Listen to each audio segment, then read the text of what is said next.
We're here with my business partner at Golden State Property Management, Mark DiTomaso. Mark came to prominence as a very successful sales broker at the beginning of the Southern California foreclosure crisis. Mark's been looking at the real estate market in California, and he's got some insights I think you should hear. Mark, a lot of people have been popping the champagne corks over the surge in prices in Southern California, but you've been looking behind the numbers. What have you seen? Well, Larry, I've seen that in most of our areas here in San Diego County, we have increased in price drastically. Prices have been skyrocketing over the last 16, 18 months, especially.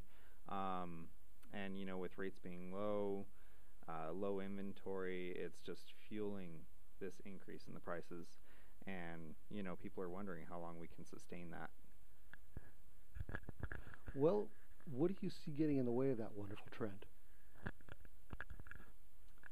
Well, I think that, you know, we're being set up actually for a perfect storm in real estate.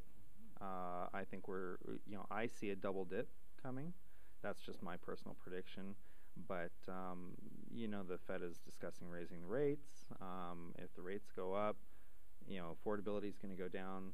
The prices are going to have to come back down. We just can't sustain this kind of an increase.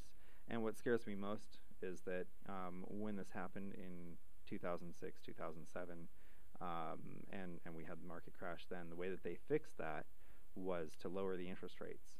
And this time, I don't know what they can do to fix it. Well, when you talk about affordability, what could you zero in on what you're talking about in this environment? Yeah, it's basically, you know, first-time home buyers being able to buy into the market. You know, they're the start of that food chain of move-up buyers and you know, everyone being able to own a home here in San Diego. And, you know, with increasing student debt is constantly increasing. We've got the millennials coming up. You know, we've got to maintain a 43% debt-to-income ratio on loans, government mandated, and people just can't meet that threshold, so they can't buy a home. So we simply run out of people to buy the homes. Well, that's what you describe as a challenging environment. If it is time for people to sell their homes, whether it's the home they live in or an investment property, how do you think they should approach that?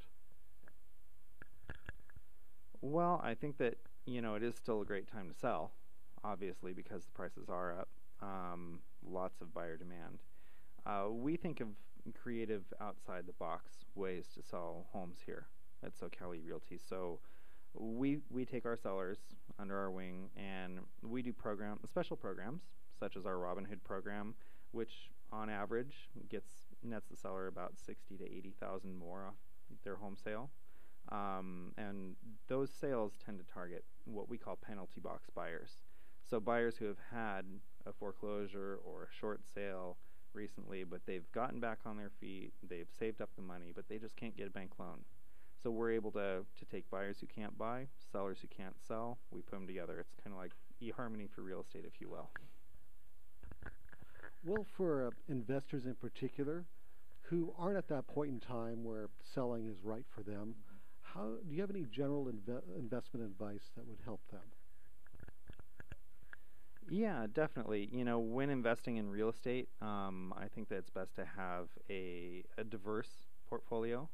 You know, you should hold some rental property, you know, be a landlord, if you will. But you also want to hold, if you can, preferably, some notes. You know, on the notes side of things, you don't have to deal with a lot of things that landlords have to deal with on a daily basis: termites, trash, taxes, all that fun stuff. But you still get pretty good profits.